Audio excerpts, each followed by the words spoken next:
Before we dive into today's episode, I want to ask you an honest question. Are you exhausted from trying everything to fix your business? You've rewritten your niche, tweaked your messaging, bought the strategy courses, and yet you still feel like you're standing on shaky ground. Every up and down in your business makes you question your entire identity. You don't need another marketing trick. You need a solid floor beneath you. On July 8th, I'm hosting a live, intimate group experience called The Floor.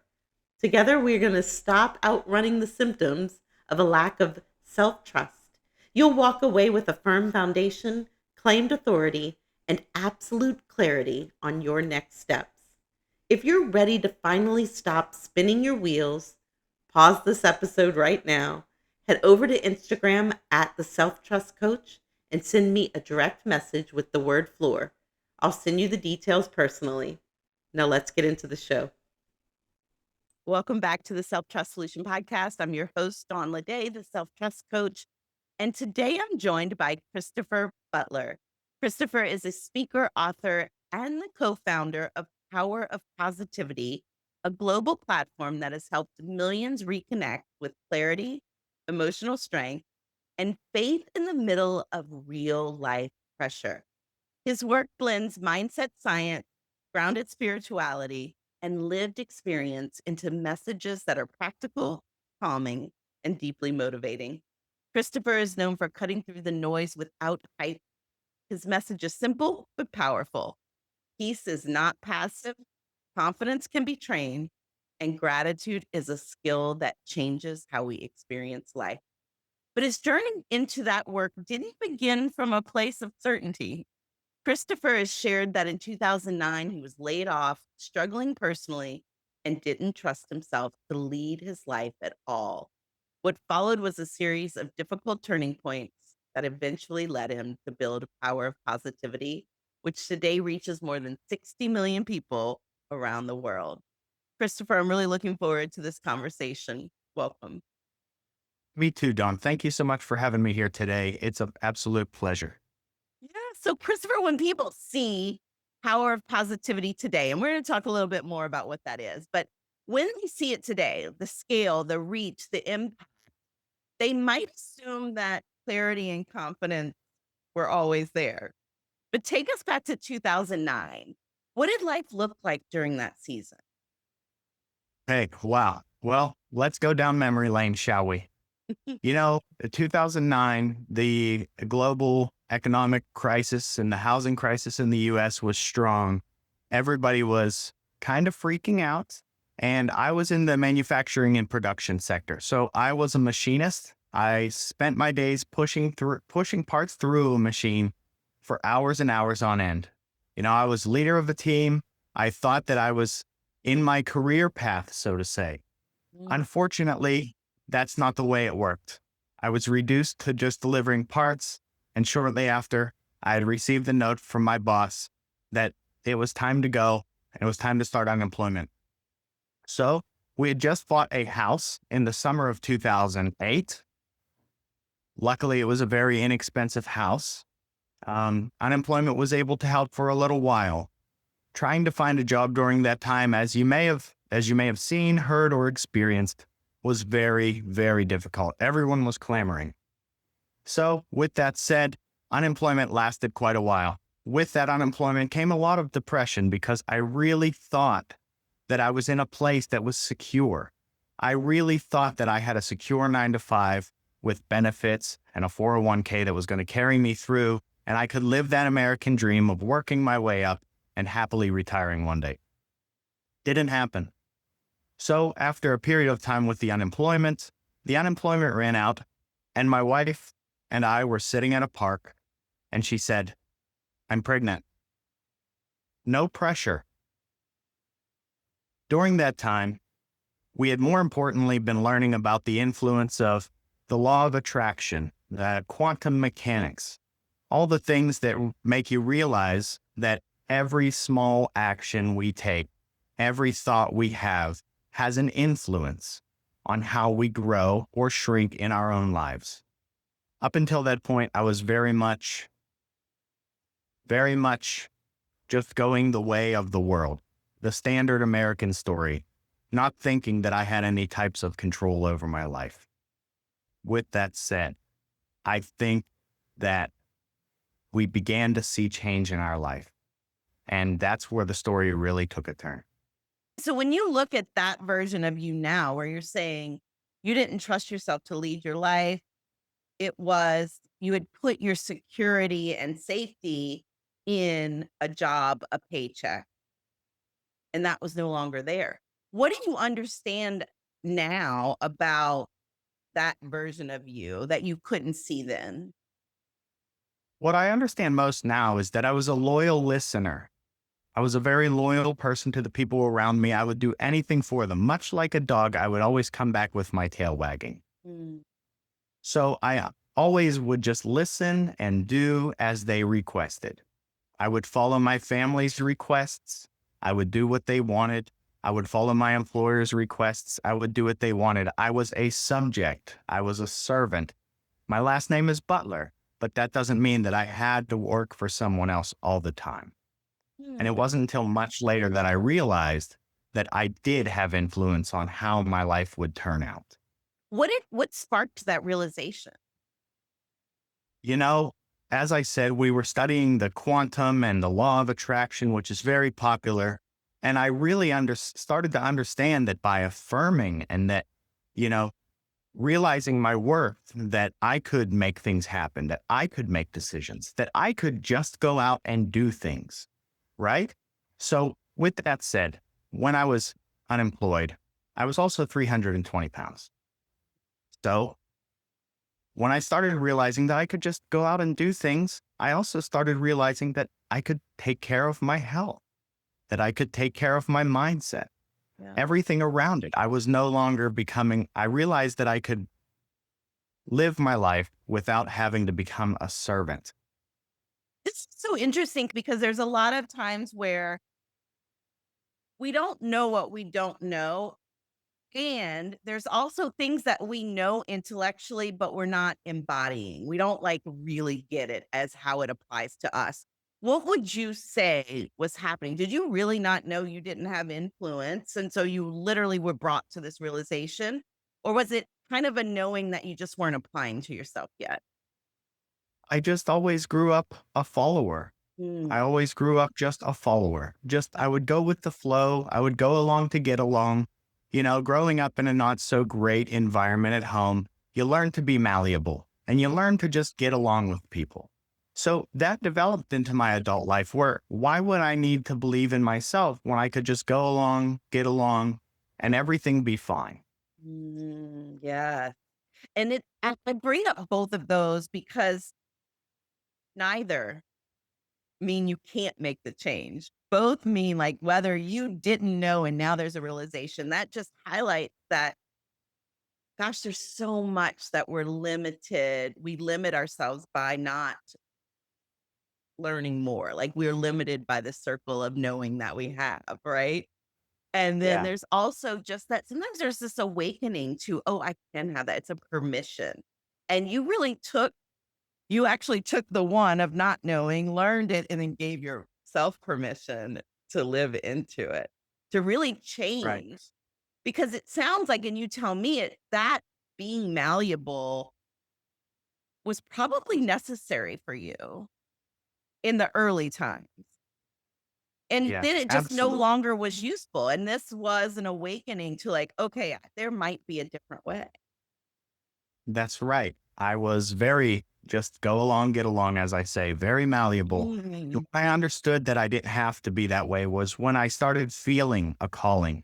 I started feeling like there was more. I knew there was more to life. I saw bigger positions ahead. I saw, Right. even as a machinist, I saw a sales position in the office and I saw the guys wearing the nice collared shirts. And I thought, why do I have to sit here with my nails black and dirty? Mm. Why can't I wear that collared shirt one day? Yeah. With that, I started business school, started taking control of my own life. So that was the first step was business school. Now you're in this like unemployed, new home, baby on the way now. Yeah. Yep. And Baby on the way. alongside what could feel like just like piling on of pressures, you also have this beautiful realization. And now the first step to putting it into practice is to go to business school. Yeah, Yeah. that's right.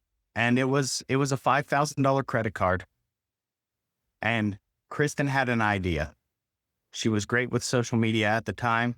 Mm. She said, "This is it. It's power of positivity, and that's what it's going to be called." She said, "If we can help one person learn what we learn, our goal is achieved." So we took a $5,000 credit card, which we were also just fresh out of bankruptcy, took that $5,000 credit card and made a poke and hope attempt, Mm. just with our belief, just with our conviction. And it really turned into something amazing, starting with 100 followers, friends, and family. Next thing you know, grows and grows and grows.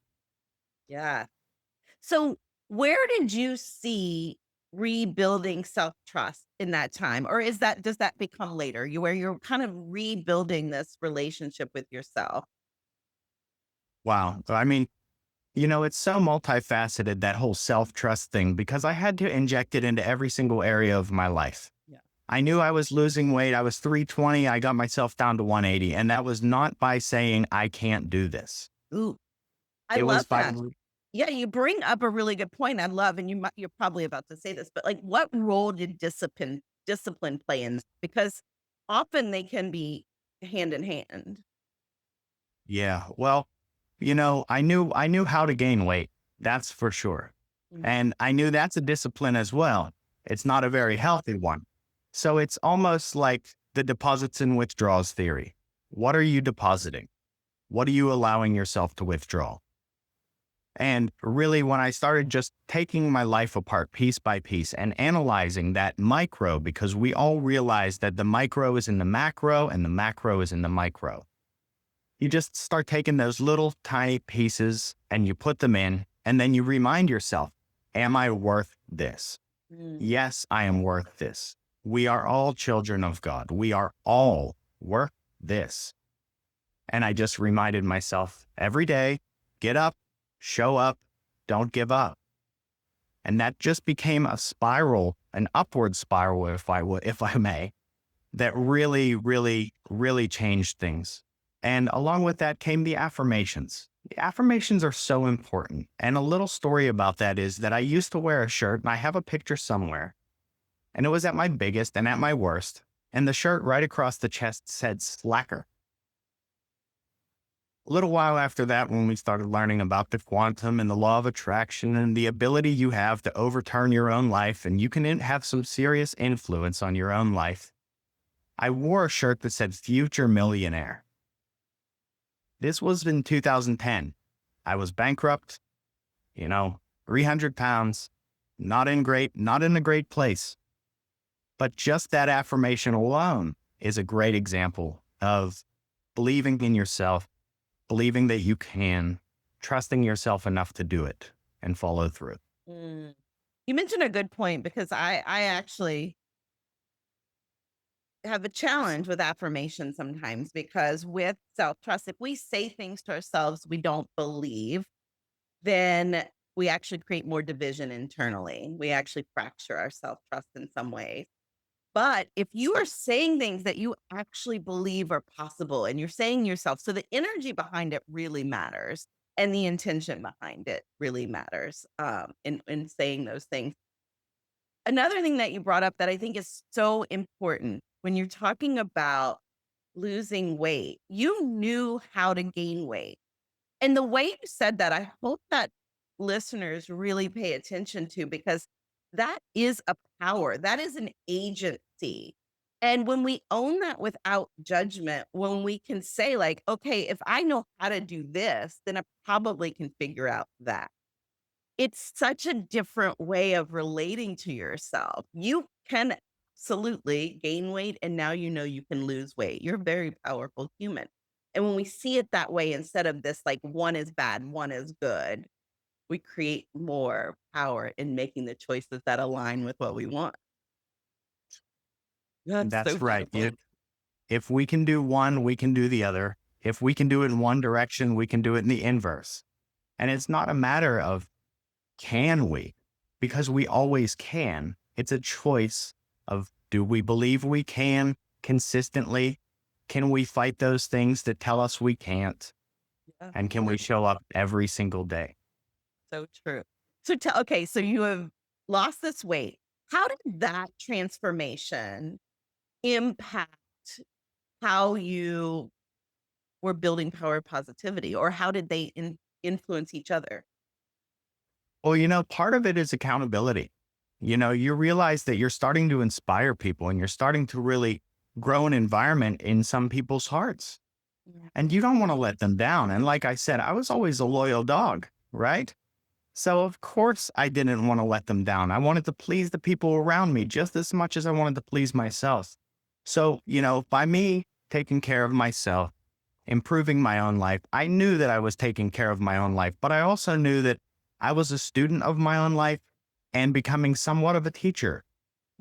I Mhm. realized that I can't let myself down now. Now I'm not even just doing it for myself. We're doing it for everybody, and I've always carried that as an example of why it's so important. Because how do I say it? I'm not even quite sure how to say it. Mm. I feel like there's a responsibility we carry when we start to enter that influential role Yeah. that says, do it for yourself, continue doing it for yourself, show up every single day, know that you can, believe in yourself, believe in your worth. And when you do that, the ripple effect happens. Now, if I were to continue destructive habits, that ripple effect happens too. Like I said, I knew how to gain weight. I knew that system. Mhm. And once we realize the system of your influence ripples outward toward others, that works both ways just as well. And if my intentions are good, then I know that my actions have to follow. Yeah. Tell me the difference, because many people, when they think about not letting people down, it adds extra pressure on them. So, one, how do you prevent that? How do you prevent the pressure? Yeah. It's accountability. It's responsibility. Mhm. It's accountability for yourself. And it really stems from self-respect. Yeah. How I think much? that's the other piece of it too, because what I love about how you're talking about this is you didn't change that you want to be a good influence on others, that you want to serve others. There's a little bit that you were able to carry from. It's just, instead of replacing that, you added that you also want to care for yourself. And That's that's right. huge, right? Because we are such all or nothing humans, and people get caught in the trap of, either I'm like people pleasing, which has gotten such a bad rap out there, or I'm being selfish. And you've shown how we can absolutely care for other humans. We don't have to denote it as this negative people pleasing where we're like doing it at a sacrifice of ourselves. We can have this great union of both just being a good steward of our influence over others and ourselves. That's right. I mean, if you have a responsibility, if you have kids out there, if anybody has kids out there, you know exactly what I mean when I say you have to respect yourself enough to show that you hold yourself to a level of a standard that can influence them, that can show them the way, per se. We Mhm. become like these little preachers of life as we grow.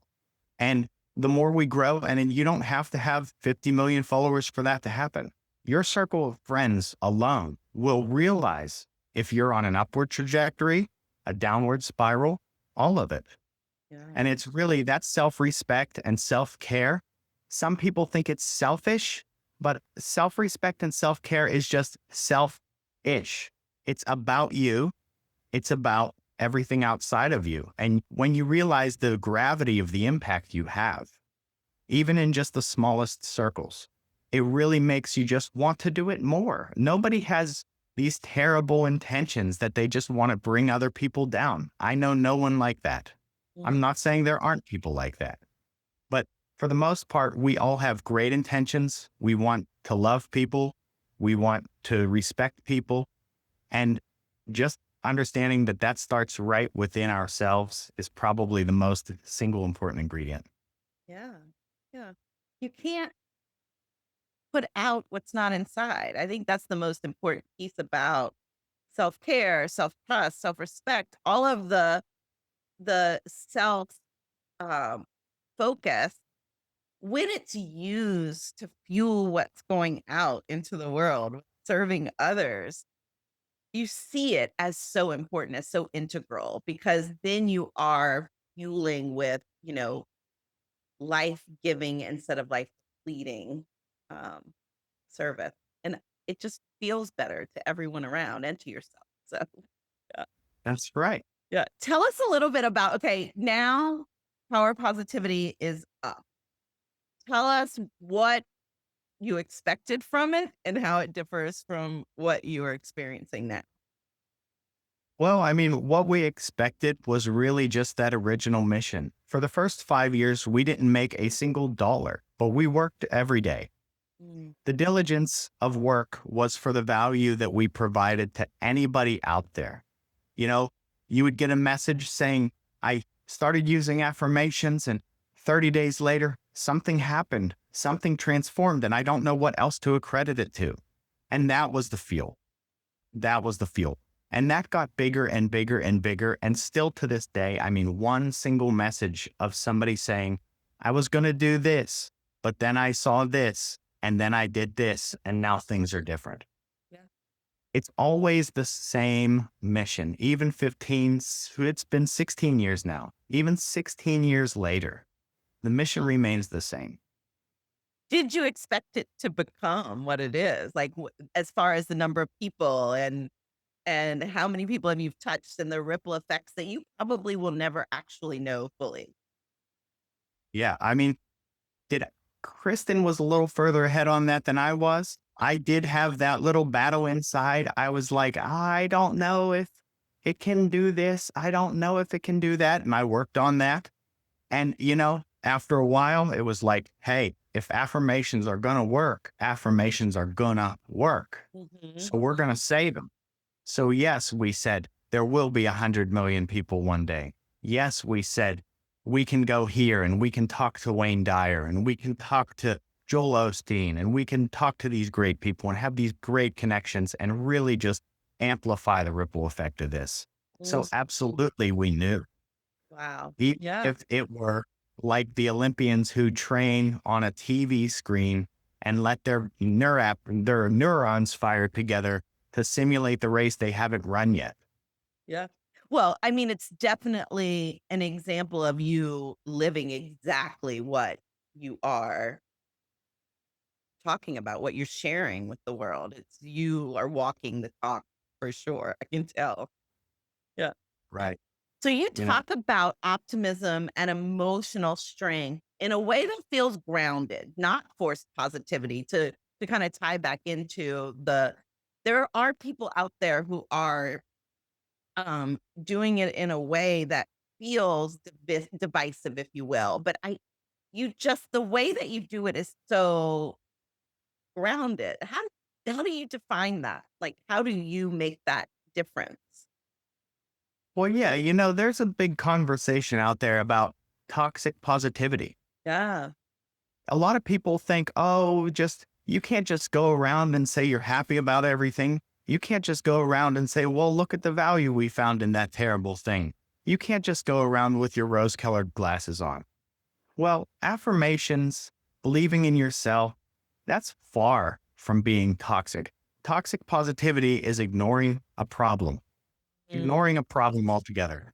Real positivity is acknowledging the problem and then deciding to do something about it. Real positivity is not running away. Real positivity is not hiding. It's not being insecure and worrying. Real positivity is saying, hey, I'm alive. First of all, I'm breathing. Okay, we've got that down. Good first step. Now let's take a look at the things that are less than optimal. What is going on in my life and what kind of influence do I have right now that I can change that? And Mhm. more often than not, we find out that we have a lot of influence on how our lives are going right now. Yes, it's so good because I think of it as the difference is, like you said, toxic positivity is like ignoring the truth. And this is about just opening your purview to more of the truth. Because often when we're digging deep into what we don't like, who we don't think we are yet, what we haven't accomplished, all the things that we think are wrong, we're focused and we're digging deeper. We're not seeing what else is true. So you're actually opening up to more of the truth, not trying to cover over it. It's kind of funny because you don't get rid of the darkness by turning the lights out. You get rid of the darkness by shining the light on it. That's so good. It's so true. You also teach that gratitude is a skill that reshapes the brain. Tell us what changes when someone introduces a practice of gratitude consistently. Yeah, well, like the saying goes, neurons that fire together wire together. And there's that whole plastic concept in our brain that we can literally retrain the highways in our brain, our thought processes. So when we fill our lives with gratitude and we point our attention toward what we're grateful for, even if it's not the best thing, maybe sometimes in a relationship, we have to find gratitude just because they wiped up the counter, Mhm. even though they left their shoes next to the bed. We all understand that there's these two different paths we can take, and it's everywhere. There's nothing that is in any path of life that we can't take two perspectives on. So when we intentionally fire gratitude, when we intentionally repeat what we're grateful for, whether that's writing it down, whether it's journaling for 3 minutes, whether it's saying it to the person directly, or even just praying it, Mm. Yeah. it's just so powerful to take that and intentionally rebuild those thought processes. And we've found so often, we have told so many people that have come to say, I have this issue, I have this problem, I don't understand. And we say, just simply talk about what you're grateful for 30 days Mm. and come back to us. And more often than not, people, wow, that changed. Mhm. Yeah. It's a beautiful practice. For someone listening who may feel stuck in a difficult season, questioning their direction or their ability to lead their own life as you did in 2009, what would you want them to understand about positivity and maybe even about self trust? First of all, trusting yourself, because at the end of the day, we're all children of God. We're all equally made in the image. So nobody's left behind there. Even at our worst, we're still seen. Mm. So that's first. Second, it doesn't matter how far down you are. There is an opportunity around the corner. And when you start to affirm to yourself that things can get better and you start to look at the opportunity instead of looking at the problem, Mm. you can just begin this very small process. And it doesn't mean that things are going to change overnight. It doesn't. It took me 3 years to lose the weight. It took me 7 years after I started to run a first marathon. I couldn't run it on the first day. You can't get from the letter A to the letter Z right away. You have to go through the whole alphabet. And it's a real process. You have to peel back layers of the onion. And it's understanding that you're ready to take on this big thing, but you're ready to take it on because you believe in yourself. And trusting yourself is such an important part of that. Believe that you are from something so great that wants to see you thrive. Mm. Yeah. Just beginning that is, Just it takes begin. me back. It really Yeah. does. So good. Right. And we want, I mean, you are absolutely right. So many of us want these, instant gratification. We're in a world of instant gratification. But the most meaningful transformations and changes do take time. But you do feel quick wins when you shift to trusting yourself, to finding a greater truth instead of focusing on the hole in the floor. You do get immediate wins when you start looking for ways to feel gratitude, to feel grateful. I impose on people to start an I'm so impressed list. Create a running document of all the things that you have accomplished, overcome, endured, because it serves as this evidence of more of your truth than just maybe the hole you're in that moment. And all of those things can create immediate small wins that over time compound. So you're right, it does take time. It took you 3 years, but it's not like you went from 300 plus pounds and then on the last day you were 180. Yep. You experienced some really the benefits of it throughout that whole time. And that's exactly it, is recognizing every day those smallest, Mhm. tiniest wins. Yeah. I mean, when you look at groups like Alcoholics Anonymous per se, they celebrate day one, Yeah. they celebrate day two. And then next thing you know, they're saying, I'm celebrating 34 years, Mhm. showing up, trusting yourself every day, Yeah. celebrating the small wins, being grateful to even see it. Because the story's not over if you're still breathing. And it makes the down days, because 'cause they're coming, they always do, right? We need to normalize that. That's one of my big messages. They are gonna come, we're human, right? But Yeah, when we have built a practice of trust and gratitude and just perspective shifts, if you will, the lows don't have to suck so much. We can support ourselves better through them when we've built these habits. yeah, Yeah. yeah. The lows don't have to suck so much because we are human. We do mess up.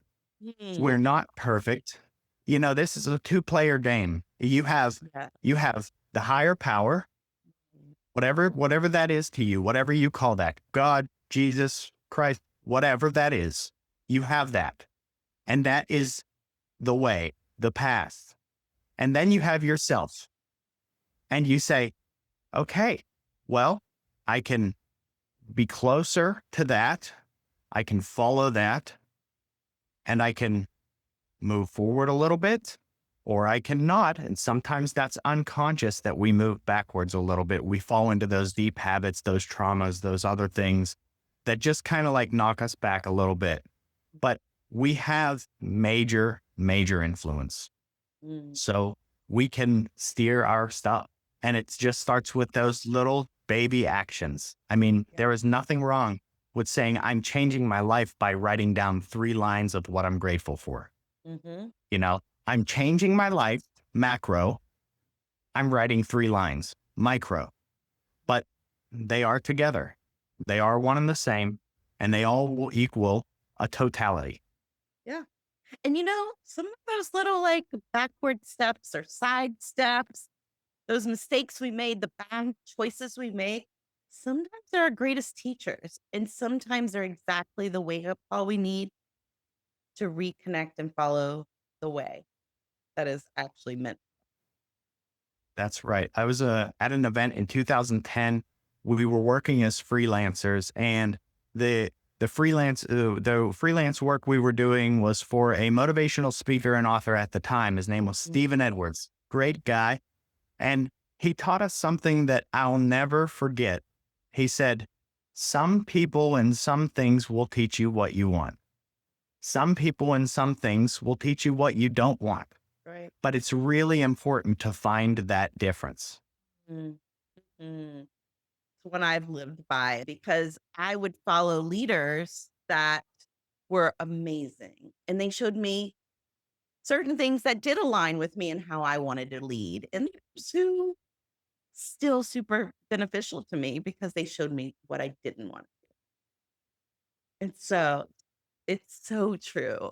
All right. So, Chris, tell us now about the work you're focused on, what you love doing daily, and where people can connect with you.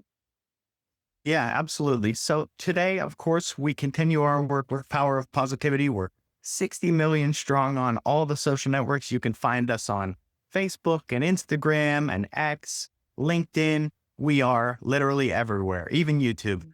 Um, I continue to work there. I'm more behind the scenes. Like I said, I'm a business guy. So I love running systems, operations. And you can find me personally at Instagram/Chris Cordad, because those are the two names I go by in life. Uh, you can find me on Facebook at The Peaceful Christopher, or Facebook. Yeah, Peaceful Christopher. That's right. That's the URL extension. Oh, And I like to just post there every day, just, handing out tips about life, business, systems, and just really just amping it up, amping it up. I'm such a big life, big energy guy. You might see me at some running events or something, not done running marathons. You might see me out at some networking events. If you do, say hi. It'll be great. Christopher, thank you so much. We will have all of those links in the show notes. Thank you for your story and your perspective today. What I love about this conversation is the reminder that self trust isn't something you're simply born with, it's something you build through difficult seasons, through action, and through choosing not to abandon yourself when life gets hard. And your journey really shows how powerful that process can be. And for those of you listening or watching, if something in Christopher's story resonated with you, make sure to check the show notes and connect with him and learn more about the power of positivity. If you have a self trust story to share, I'd love to hear it. And if you're ready to create your own, I'd love to help you claim it. Visit theselftrustcoach.com or click the links in the show notes for details. And of course, make sure you're subscribed so you don't miss any more of the incredible stories like this one. I'll see you next week. Thank you, Christopher. Great. Thank you.